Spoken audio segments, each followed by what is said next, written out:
Miss লিজামনি আপু comment করছো যে আখির ছেলেকে টাকা দেওয়ার সময় হাতে টাকা নাই, ইনকাম নাই, আর তিশা সব সব পূরণ করবে। একটা ব্যাপার আমি একটু বলি, সেটা হচ্ছে যে আখির একটা ছেলে না, আখির ছেলে আমারও ছেলে, আয়াস আমার ছেলে।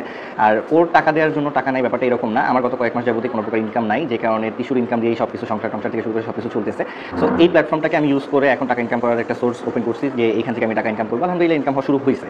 আমার গত মাসে যে টাকা দেওয়া হয়েছে আয়াসকে, সেটা তিশার টাকা থেকে দেওয়া হয়েছে। এই মাসের টাকাটাও তিশার টাকা থেকে দেওয়া হবে।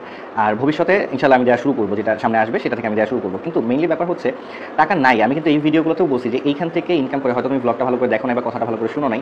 তিশার শুধু একার না, দেখো তিশার ইচ্ছা পূরণ করার জন্য আমার লাইফে এখন তিশা আছে যেহেতু, তো তিশার ইনকাম মানে তিশার ইচ্ছা পূরণ করার জন্য আমি এই প্ল্যাটফর্ম থেকে আর্ন করলে সেটা দিয়েই শখ পূরণ করবো, স্বাভাবিক ব্যাপার। আর আমি আর্ন করা শুরু করলে আমি টাকা দেওয়া শুরু করবো। এখানে আখির ছেলের জন্য টাকা নাই, তিশার শখ পূরণের জন্য টাকা আছে, ব্যাপারটা এরকম না আপু। আসলে এটা সম্পূর্ণ একটা ভুল বোঝাবুঝি হইতেছে। আয়াস আমার সন্তান, ওর খরচ দেওয়া হচ্ছে, এখন সেটা ওর বড় আম্মু দিতেছে, মানে তিশা দিতেছে। আমার ইনকাম শুরু হলে আমি দেওয়া শুরু করবো। সো এটা নিয়ে আহামরি কোনো কিছু ব্যাপার না। যেভাবে ব্যাপারটা তুমি প্রেজেন্ট করতেছো, ব্যাপারটা এরকম না, আশা করি বুঝতে পারছো। আমার সন্তানের খরচ আমি দেবো, আমার পরিবারের মানুষ দিচ্ছে, এটা নিয়ে আমাদের সন্তানের সাথে কোনো প্রকার কামড়াকামড়ি মারামারি করার কিছু নেই। আমার সাথে কারোর সাথে কোনো ঝামেলা নেই, আমি কারোর সাথে ঝামেলা করতেও চাই না। যা হয়ে গেছে অতীতে লাইফে যা কিছু হয়েছে, আমি সবার কাছে ক্ষমা চাইছি। আয়াসের আম্মুর কাছে আমি ক্ষমা চাইতেছি, এই ভিডিওর মাধ্যমে আমি ক্ষমা চাইতেছি যে আমার যা ভুল ত্রুটি আছে সেগুলো আমাকে ক্ষমা দৃষ্টিতে দেখো, আমাকে ক্ষমা করে দিও যদি সম্ভব হয়।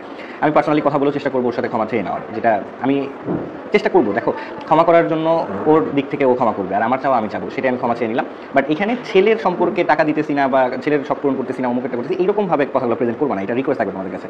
এরকম ভুল একটা ইনফরমেশন দিয়ে এরকম ভুলভাবে প্রেজেন্টেবল করার কিছু নাই।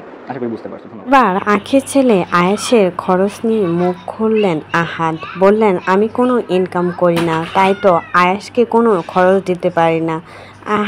আয়েশের খরচ দিতে হলে আমাকে ইনকাম করতে হবে। আর তোমরা সবাই জানো আমি মানসিকভাবে অসুস্থ, তার জন্যই আমি কোনো ইনকাম করতে পারি না বলে আয়েশের খরচের টাকাটা তিশাই দিয়ে দেয়। এবার থেকে আয়েশের খরচ নাকি আহাদ দিবে।